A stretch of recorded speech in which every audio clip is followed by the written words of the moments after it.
الله الرحمن الرحيم. وعن أبي بردة عن أبيه قال رفع يعني النبي صلى الله عليه وسلم رأسه إلى السماء وكان كثيرا مما يرفع رأسه إلى السماء. مشکات شریف کی باب مناقب الصحابہ میں سے حدیث چل رہی ہے اور مشکات شریف کی یہ حدیث 6008 نمبر ہے۔ حضرت ابو بردہ رضی اللہ عنہ اپنے والد سے نقل کرتے ہیں، فرماتے ہیں کہ رفع اٹھایا یعنی النبی صلی اللہ علیہ وسلم یعنی رسول اللہ صلی اللہ علیہ وسلم نے اٹھایا رأسہ اپنا سر مبارک الی السماء آسمان کی طرف، وکان کثیرا مما یرفع رأسہ الی السماء، یہاں پر آپ صلی اللہ علیہ وسلم کی ایک عادت مبارکہ کا ذکر ہوا، یعنی آپ صلی اللہ علیہ وسلم اکثر اپنا سر مبارک آسمان کی طرف اٹھایا کرتے تھے۔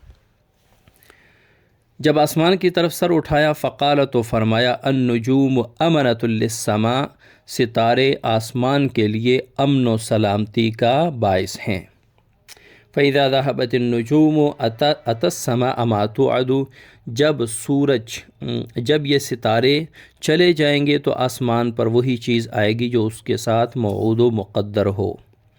یعنی یہاں پہ مرقات نے لکھا ہے کہ ستاروں سے مراد ستارے، چاند، سورج سبھی ہیں، ای الشاملۃ للشمس والقمر، یہ ستارے شمس و قمر کو بھی شامل ہیں، یعنی چاند اور سورج کو بھی شامل ہیں۔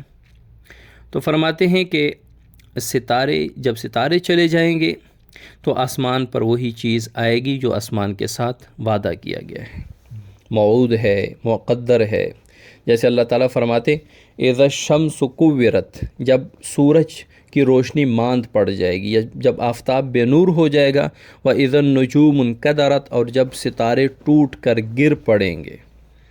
پھر ایک صورت میں فرمایا اذا السماء انفطرت، جب آسمان پھٹ جائے گا، وَإِذَا السَّمَاءُ انشقت، جب آسمان ٹکڑے ٹکڑے ہو جائے گا۔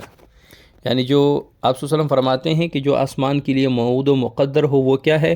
وہ پھٹنا اور ٹکڑے ہو کر گرنا، یہ آسمان کے لیے موعود و مقدر ہیں۔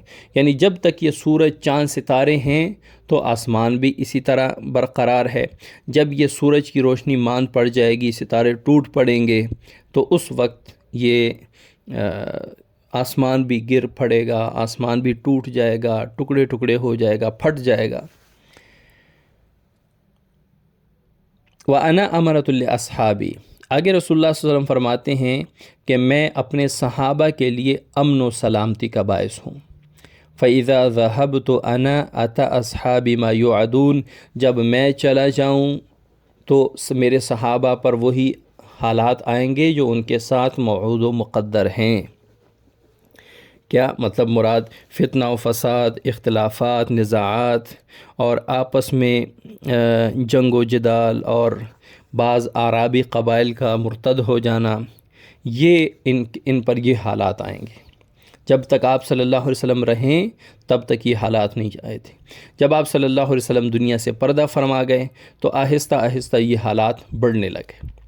صحابہ جو تھے وہ تو پھر بھی آپ صلی اللہ علیہ وسلم کی تعلیمات کو دیکھ کر وہ کوئی بھی فیصلہ فرماتے، کوئی بھی رائے قائم کرتے، لیکن جتنا جتنا زمانہ دور ہوتا گیا، صحابہ کم اور غیر صحابہ کی تعداد بڑھنے لگی، تو خود رائے بھی بڑھنے لگی۔ اپنی رائے قائم کرنا اور اپنی رائے کو ہی حتمی فیصلہ سمجھنا، یہ ایسے حالات بڑھنے لگے۔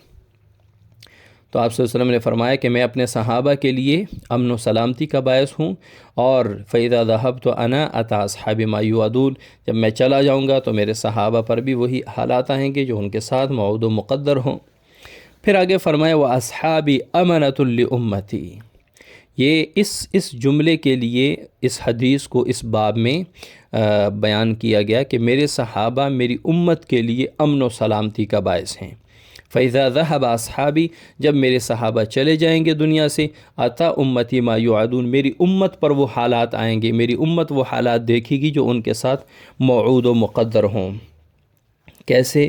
مطلب بد اعتقادی بڑھ جائے گی، صحابہ کے بعد بد عملی بڑھ جائے گی، گناہوں کا دورہ ہوگا، بدعات کا زور ہوگا، رسومات کا چرچا ہوگا، ایسے حالات آئیں گے۔ تو آپ صلی اللہ علیہ وسلم نے اس میں صحابہ کو اپنی امت کے لیے امن و سلامتی کا باعث قرار دیا ہے۔